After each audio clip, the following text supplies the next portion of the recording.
Eastern Ladakh में line of actual control पर 3 point से चीनी सैनिकों के कुछ पीछे हटने के बाद पूरी तरह से विवाद को खत्म करने को लेकर फिर से भारत और चीन सेना के मेजर जनरल स्तर पर बातचीत होने जा रही है।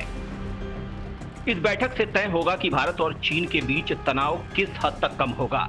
ऐसे में इस मीटिंग पर हर किसी की नजर टिकी है। हालांकि सीमा पर दोनों मुल्कों के हालिया कदम से ये साफ होने लगा है कि भारत चीन के बीच कुछ तल्खी कम हुई है। खासकर कुछ इलाकों में चीनी सेनाओं के पीछे हटने से ये संकेत मिले हैं। हालांकि विशेषज्ञों का मानना है कि फिंगर 4 विवाद का समाधान जल्द निकलने की उम्मीद कम है। 6 जून की मीटिंग में भी यही माना गया था कि वहां पर गतिरोध लोकल कमांडर या हाईएस्ट लेवल मीटिंग से दूर नहीं हो पाएगा। सूत्रों के मुताबिक गतिरोध के 4 पॉइंट्स में से पेट्रोलिंग पॉइंट 15 और हॉट स्प्रिंग एरिया से सैनिक कुछ पीछे हटे हैं। गलवान घाटी से 3 जून को ही चीनी सैनिक करीब 2 किलोमीटर पीछे चले गए थे। गतिरोध के 4 पॉइंट्स की पहचान की है, जो पेंगोंग त्सो एरिया में फिंगर 4, गलवान वैली में पेट्रोलिंग पॉइंट 14, पेट्रोलिंग पॉइंट 15 और हॉट स्प्रिंग एरिया है।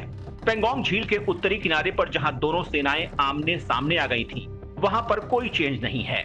मई के शुरुआती दिनों में भारत की पेट्रोलिंग को ब्लॉक करने के लिए चीनी सैनिकों ने उत्तरी किनारे पर फिंगर 4 से 8 तक पूरे इलाके पर कब्जा कर लिया था। चीन को अभी और पीछे जाना होगा। पीपुल्स लिबरेशन आर्मी ने इन इलाकों से करीब 20 गाड़ियां वापस बुलाई हैं। हालांकि ये पर्याप्त नहीं है, क्योंकि वे पहले आए थे। उन्हें और पीछे हटना होगा। चीनी सैनिक LAC पार करते हुए 3 किलोमीटर तक घुस आए थे। साथ ही अपने इलाके में टैंक और आर्टिलरी गन्स के साथ 5 से 7 हजार सैनिक तैनात कर दिए थे। भारत ने थोड़ी देर से ही सही, मगर चीन के जवाब में उतनी ही स्ट्रेंथ के साथ खूंटा गाड़ दिया है। अभी तक पूरी सहमति नहीं। गलवान और गोगरा में शांतिपूर्ण ढंग से पीछे जाने पर यूं तो सहमति है, मगर असली बातचीत बैठकों में होगी। अभी तक पूरी तरह से सहमति नहीं बनी है। पेंगोंग झील को लेकर अभी तक किसी नतीजे पर नहीं पहुंचा जा सका है। इसके लिए एक और हाई लेवल बातचीत की जरूरत पड़ सकती है। 6 जून को 14 कॉर्प्स के commander lieutenant general Harinder Singh और दक्षिणी Xinjiang military district chief major general Liu Lin के बीच Chushul Moldo border personnel meeting point पर मुलाकात हुई थी। 6 जून की उसी बैठक में दोनों देशों की सेनाओं के आंशिक रूप से पीछे हटने पर सहमति बनी। डिप्लोमेटिक चैनल से बातचीत भी चल रही है। भारत चाहता है कि सीमा पर अप्रैल से पहले जो हालात थे वही फिर से हो। इसके लिए चीनी सेना को फिंगर 4 से अपने सैनिकों को हटाना होगा और इलाके में बनाए गए बंकर्स और अन्य स्ट्रक्चर्स को ध्वस्त करना होगा। किस पक्ष की क्या है दलील? मीटिंग में तय किया गया कि गतिरोध के अलग अलग पॉइंट पर लोकल कमांडर स्तर पर बातचीत की जाएगी।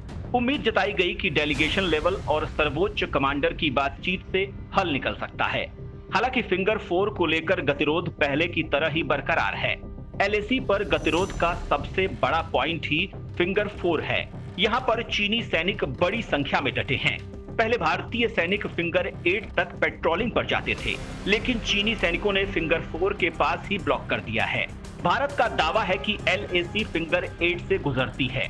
मौजूदा गतिरोध के शुरू होने की वजह पेंगोंग त्सो झील के आसपास फिंगर क्षेत्र में भारत की ओर से एक महत्वपूर्ण सड़क निर्माण का चीन द्वारा तीखा विरोध है।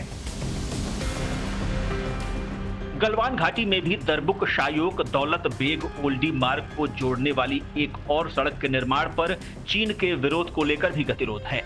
पेंगोंग त्सो में फिंगर क्षेत्र में सड़क को भारतीय जवानों के गश्त करने के लिहाज से अहम माना जाता है।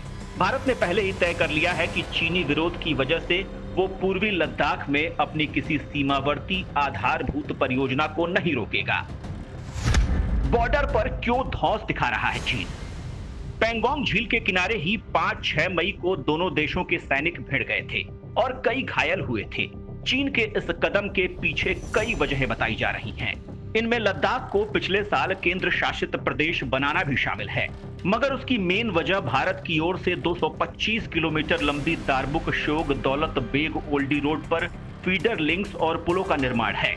चीन की ओर से आने वाले विदेशी निवेश की स्क्रूटनी और आत्मनिर्भर भारत के तहत कारोबारियों को आकर्षित करने की नीति भी चीन के इस कदम के पीछे की वजह हो सकती है।